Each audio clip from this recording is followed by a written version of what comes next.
Kayaknya lebih cocok warna putih ya.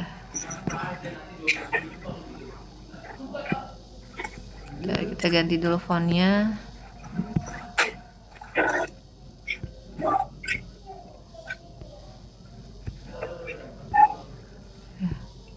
Oke. Nah, kayak gini. Nah, tuh ya. Terserah teman-teman mau taruh di atas, di bawah boleh-boleh aja. Gitu. Oke. Udah jadi nih 2 lembar nih ya. Tinggal lanjut halaman berikutnya aja, ketiga, keempat, dan seterusnya. Bentar. Kita masukin cerita halaman ketiganya. Aku contohin gak banyak ya, teman-teman, habis ini aja udah. Jadi nanti teman-teman tinggal lanjutin aja sampai kelar. Nah, kita baca halaman ketiganya, deskripsi halaman ketiga. Ada nggak nih si Kikonya? Mana? Deskripsinya. Kiko mendorong ranting pohon dengan ekspresi bertekad. Tupai kecil sudah hampir bebas, hujan mulai reda. Saya menenun langit. Nah, ini agak berat nih, teman-teman. Ntar ya, kita coba baca dulu bentar.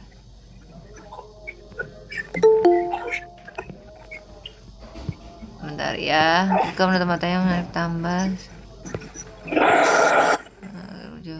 Kiko mendorong ranting pohon. Nah, coba aja kita masukin dulu ya. Dapat nggak nih? Nah, tapi bentar, aku copy dulu ciri-ciri dia yang ini. Ciri-cirinya aja ya. Nah, ini. Karena ada kelincinya gitu ya. Jadi kita taruh lagi di sini. Mana sih? Magic Media. Clear dulu. Nah, terus baru tambahin kegiatan di halaman kita. Karena tadi ada dia ya, ada kelincinya. Jadi teman-teman isi ya karakternya. Si Kiko itu si ini kan. Kikonya itu kelinci kan? Iya benar.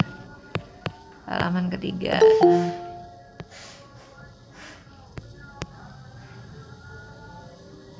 Kalau misal teman-teman, ya gimana?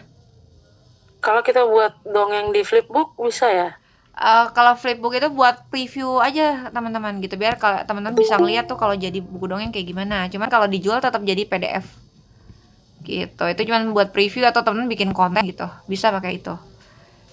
Oh itu. Nah, kayak gini ya, putih dengan kata Kiko mendorong ranting pohon. Nah, tupai kecil adalah teman jumlah kayak coba ya. Kalau misalnya teman-teman kadang dia kalau kita nggak terlalu detail ngejelasin kegiatan apa peristiwanya atau kejadian yang benar-benar terjadi di situ, nanti kita lihat nih. Biasanya dapetnya ngaco nih gambarnya. Kita lihat aja ya, mudah-mudahan enggak. Nah, tuh, ya kan? Dia nggak dijelasin nih. Sewa kelinci dengan mendorong ranting. Nah, ini nggak ada mendorong ranting tuh. Mendorong ranting, coba ya kita generate lagi aja. Nah, pokoknya kalau teman-teman nggak pro, nanti setiap generate gambar kayak gini dia berkurang satu ya. Pokoknya seingat aku 400 atau 500 kali deh untuk yang free ya. Nanti kalau udah habis baru teman-teman nggak bisa ke refill lagi kecuali kalian jadi pro. Gitu. Nah, nih, ini lumayan lah ya, bisa nih. Aku pakai ini aja. Nah, gitu ya. Nah, baru tinggal tambahin lagi teksnya. Anggaplah ini ya, teman-teman ya, biar aku nggak ngulang. Nah, atau teman-teman mau pakaiin kotak teks itu juga boleh. Kak, kita cari aja di sini text box atau apa? Apa sih biasanya ya? Text box kayaknya sih. Ditambahin pakai kotak-kotak gitu juga bisa, teman-teman. Kalau ngerasa backgroundnya terlalu keramaian ya, biar teman-teman tetap bisa orang ngebaca ceritanya jelas. Nah, teman-teman bisa tambahin kayak gini. Ini buat ceritanya. Juga bisa teman-teman pilih ya untuk naruh jalan cerita di buku dongengnya. Pakai beginian juga boleh. Misal ya aku contohin. Nanti tinggal ganti aja warnanya. Nah, ini kan kayak gini. Tadi ya coba. Berarti kalau Canva kita nggak premium ini, dia nggak mau ya gambarnya ini keluar? Bisa, cuman terbatas. Tetap bisa kok, teman bisa pakai apa media Jape ini, even tidak pro tetap bisa, cuman terbatas 400 kali generate gambar kalau nggak salah deh aku. Gitu teman-teman. Jadi nggak harus pro kok. Oh nggak bisa ini ya? Kenapa? Saya tulisannya ini perintah ini dapat menghasilkan konten yang bertentangan dengan kebijakan kami. Oh, itu Nggak ini bisa. kalau kayak gitu kadang ciri apa di dalam skripnya itu ada yang salah. Coba kakak ganti deh. Ada yang dirubah kata-katanya. Mungkin kadang aku juga kayak gitu kok walaupun pro. Tetap kadang kayak gitu. Coba aja diinin dirubah dulu. Kadang Ini yang suka dari gitu. chat GPT tadi di copy ya? Iya, di copy. Kadang suka kayak gitu.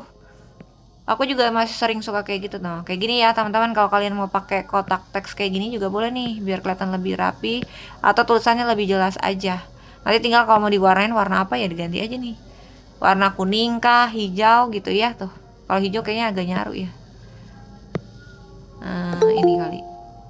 Nggak kelihatan ini. Nah, misalnya kayak gini ya. Gitu ya teman-teman ya.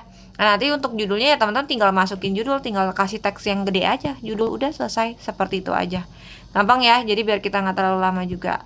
Gitu, nanti teman-teman simpennya jadi PNG, sorry, jadi PDF ya. Jadi kalau untuk flipbook itu hanya buat preview. Teman-teman tahu kan flipbook yang bisa di slide kayak buku, kayak baca buku. Itu cuman buat tampilan kayak buku aja gitu, buat narik peminat orang pada saat teman-teman promosi.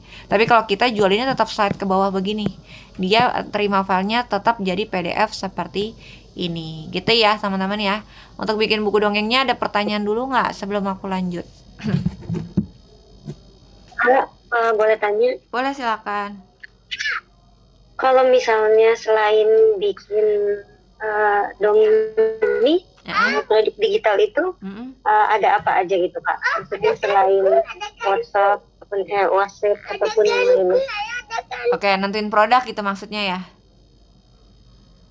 Iya bukan? Atau Iya betul Kak, selain ini gitu. Oke, Ada produk apa aja gitu misalnya kalau nggak bikin buku dongeng. dongeng ini gitu misalnya. Sebenarnya gini teman-teman, untuk produk yang paling cocok itu sebenarnya bisa pakai keahlian atau hobi pengalaman ya teman-teman. Makanya teman-teman di awal tuh aku tanya kan, kakak punya kalian apa enggak? Ada hobi atau enggak gitu ya? Punya kalian sesuatu enggak gitu? Karena pasti aku akan mendahulukan cari ide produk digital dari situ dulu gitu teman-teman, karena bisa dicari. Benar tuh, banyak teman-teman yang bimbingan sama aku juga ada yang suka masak ya aku arahin dia bikin resep makanan gitu. Yang suka merajut aku ngejual ngarin dia buat jual pola rajutnya dia, laku juga itu ya teman-teman. Jadi sesuai passion, hobi, pengalaman, keahliannya teman-teman. Itu unsur pertama dulu dari teman-teman untuk menentukan produk apa yang bisa dijual.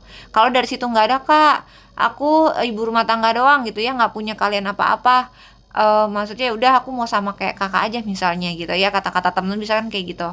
Ya udah kita cari backgroundnya teman-teman sekarang sebagai apa nih, misalnya ibu rumah tangga aja, ya udah berarti produk digital yang paling masuk ke ibu rumah tangga apa ya? Pertama produk digital anak, salah satunya buku dongeng ini atau si worksheet itu gitu ya, atau ebook tentang parenting itu juga masuk.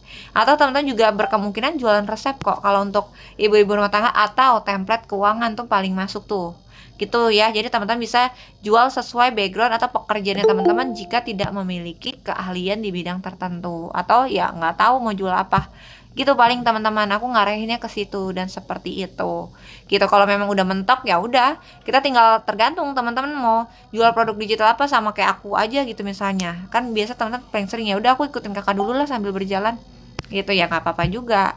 Paling itu aja sih untuk nentuin produk, dari situ bisa. Gitu teman-teman, gimana? Paham nggak? Tadi siapa tuh yang nanya? Ada yang nanya tadi? Udah ngerti? Ngerti gak? Suaraku kedengeran gak sih? Ada. Oh udah ya. Ngerti Kak, ngerti. Ya jadi seperti itu ya. Gitu. Kalau untuk nentuin produk digital mah banyak banget teman-teman, banyak banget ya, bisa ditentuin dari keahlian teman-teman, itu udah sangat bisa. Tapi kalau nggak ada ya ini hanya tutorial yang bisa aku kasih aja sih sebenarnya gitu, biar teman-teman nanti misalnya iseng mau bikin produk sendiri gitu ya, pengen bikin dongeng atau buat anaknya teman-teman, nah bisa bikin sendiri. Karena awalnya aku jualan juga dari sini nih asalnya gitu sebenarnya. Karena nih teman-teman sejujurnya, konten tutorial bikin buku dongeng itu lebih cepet naik di akun aku. Tuh ada beberapa juga teman-teman yang bimbingan lain bikin konten tutorial bikin buku dongeng, kontennya tuh selalu tembus view-nya di atas 10.000 view. Tuh ya, jadi buat teman-teman yang bisa bikin konten tutorial bikin buku dongeng kayak yang ada aku beberapa kali bikin tuh ya, silakan dibuat aja, karena ini salah satu konten winning kontennya aku tuh berhasil datengin followers banyak tuh dari konten ini, salah satunya datengin penjualan banyak tuh dari salah satu kontennya ini gitu. Jadi kalau teman-teman bisa, emang sedikit agak butuh effort sih teman-teman, tapi kalau kalian bisa bikinnya silakan dibikin, karena ini pasti view-nya selalu di atas 10.000 kak. 10.000 kak ya, 10.000 itu artinya 10k gitu ya. gitu. Jadi silahkan dicoba aja. Makanya aku ajarin teman-teman bikin konten kayak gini. Dan teman-teman juga kalau kalian nge-live nih, live yang paling rame, yang bikin live aku rame tuh awal-awal di tutorial begini nih teman-teman. Karena nggak ada yang bisa bikin buku, ngasih tutorial bikin buku dongeng, nggak ada, jarang. Ada 1-2 orang yang paling sering bikin tutor buku dongeng adalah aku gitu. Makanya live aku tuh lumayan signifikan naiknya, naik gitu, karena ya berasal dari si buku dongeng ini sebenarnya. Dulu juga aku jualan sebelum aku punya kelas bimbingan ini. Aku awal mulainya bikin kelas bikin buku dongeng doang teman-teman. Aku jualan cuma 10.000, tapi aku bikinnya langsung gitu ya, buat 10 orang, 10 sampai 15 orang, baru aku adain zoomnya gitu. Baru sekarang baru ada bimbingannya kayak gitu, karena yang tadinya dari grup dongeng doang, mereka minta untuk diajarin cara jualnya, ya udah akhirnya adalah bimbingan ini. Gitulah sedikit cerita perjalanan aku teman-teman. Seperti ya, ada lagi nggak yang mau ditanyain tentang buku dongeng? Aku. Iya silakan. Jadi gini Kak, kalau misalnya ini kan tadi bikin buku dongeng itu kan ada deskripsi sama alur cerita kan ya. Ya. Berarti kan deskripsi yang dari awal halaman 1 itu kan ciri-cirinya ya paling utama berarti kan jangan sampai hilang kan. Ya. Nah, itu gitu kan. Kita mau bikin cerita sendiri tanpa ChatGPT pun tetap sama ya. Iya, sama dong, betul. Untuk itunya. Sama. Untuk ciri-cirinya juga tetap harus spesifik, sespesifik itu kan pas mau dimasukin ke apa tadi Bapak apa sih namanya? Iya, itu. Nah, terus maaf nih sebelumnya aku di luar pembahasan yang cerita dongeng ya. Boleh. Waktu itu kan pernah ngirim video nggak sih soal ini? Soal tutorial bikin cover book tapi dari ChatGPT. Jadi bukan kita yang bikin dari Canva gitu. Kenapa? Ada kayaknya di tutorial video aku. Yang di sebelah mana sih Kak? Aku kemarin tuh udah nemu tapi aku lupa lagi. Nanti minta aja japri aku lagi aja ya. Nanti aku kirimin ulang. Oh iya, oke, siap. Ada kok, itu ada. Oke, dilanjut aja. Oke, udah ya. Udah ya, berarti teman-teman ya, nggak ada lagi yang mau ditanya, aku lanjut. Nah, sekarang kita belajar masih ada Kak Zulfa. Boleh sok nanya dulu sebelum aku lanjut. Kak Zulfa mau nanya. Nggak ada suaranya nih. Jadi nanya nggak? Kalau nggak, aku lanjut. Kak, aku mau tanya. Iya, boleh. Ini aku kan pernah dibuat dongeng kan di kan. Memang dari ChatGPT. Terus mentok di di halaman kedua. Karena gambarnya nggak sama. Padahal capek-capek cari juga beda gitu gambarnya. Nah, kalau tipsnya tadi kan udah aku kasih tahu, jelasin pokoknya kalau karakter utamanya manusia nih harus bikin yang detail. Kayak misal kalau aku sih biasa aku tambahin tali lalat di pipi gitu, walaupun nggak kelihatan juga tali lalatnya, tapi itu kata kunci aku biasanya, karena biar dia nyiriin ada tali lalatnya, berarti orangnya kayak gini lagi. Gitu sih biasa aku kasih ciri khas yang nggak terlalu kelihatan. Gitu, tapi tetap wajib ya, kayak bajunya warna apa, modelnya gimana, berlengan atau buntung tangannya, terus rok atau celana atau apapun, kalau bisa jenis atau style bajunya itu dijelasin secara detail gitu, supaya dapetin konsisten karakternya lebih mudah. Kalaupun ada kebedaan gitu ya, dapat beda itu kemungkinannya masih ada teman-teman, tapi sedikit gitu ya. Jadi kita perkecil perbedaan karakter utama dari penjelasan yang mendetail gitu ya. Jadi pokoknya intinya karakter utama yang teman-teman mau bikin di dalam dongengnya teman-teman itu harus sedetail mungkin. Dijelasin aja ciri-cirinya, bajunya, model rambutnya, pakai pita atau enggak, itu disignifikan. Motif bajunya kalau bisa dikasih tahu juga kalau memang ada. Seperti itu. Kayak gitu sih biasanya Kak Hana. Ini kan aku buat di Canva. Jadi kan ada tersimpan itu kan filenya kan. Terus aku buka, itu bisa diedit kembali ya. Kalau apa? Kan tersimpan di Canva itu kan. Iya, bisa diedit lagi. Kalau misal teman-teman habis ngedit, terus belum disimpan nih, belum di-download filenya, masih nempel di Canva-nya teman-teman, ya itu masih bisa dirubah selama masih ada soft filenya di Canva-nya teman-teman. Gitu. Selama nggak ganti email Canva-nya ya. Gitu. Udah ya, ada lagi nggak? Kalau nggak ada aku lanjut nih teman-teman. Kita mau belajar bikin buku dongeng, buku dongeng lagi. Mau bikin ngedit konten dulu ya teman-teman ya. Tapi sebelumnya aku mau jelasin sedikit tentang menentukan target market ya. Jadi target market teman-teman, kalau misal teman-teman target market itu ada dua ya. Kita punya dua target market, user, reseller. Kalau user itu ya apapun produknya teman-teman ya berarti kita jualnya ke yang butuh untuk pakai produknya. Memang dia punya kebutuhan karena mau pakai gitu ya, bukan buat dijual lagi. Kalau reseller ya udah pasti jual lagi gitu ya. Nah kalau reseller ini apapun produknya ya, kontennya teman-teman akan ngebahas bisnis produk digital gitu ya, beda ya. Kalau user tergantung produknya, kontennya teman-teman ngikutin kontennya teman-teman kalau target marketnya user ngikutin produknya. Tapi kalau ke reseller, apapun produknya, pokoknya topik kontennya teman-teman akan menjadi topik bisnis produk digital. Sampai sini paham dulu nggak? Coba aku tanya dulu. Ntar kalian bingung lagi. Ini nentuin target market nih, teman-teman harus paham ya. Jangan, aku nggak mau teman-teman bingung terus jadinya gagal paham gitu. Ntar kok ini sih kok kontennya kayak gini ya. Ya tadi seperti yang udah aku jelasin teman-teman. Ada yang mau nanya? Langsung open mic aja. Masih bingung Kak.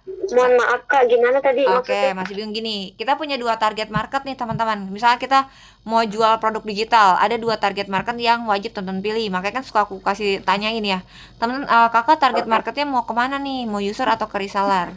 Kalau user itu berarti kakak ngajualin produknya ke orang yang membutuhkan produknya untuk mereka pakai. Contoh gini, aku jual resep makanan. Nah, berarti kalau aku targetnya ke user, berarti yang beli resep itu buat apa? Buat dipakai dong. Misal aku nih teman-teman jual resep makanan, aku user, aku beli produknya teman-teman karena aku butuh si resep itu, kayak misalnya aku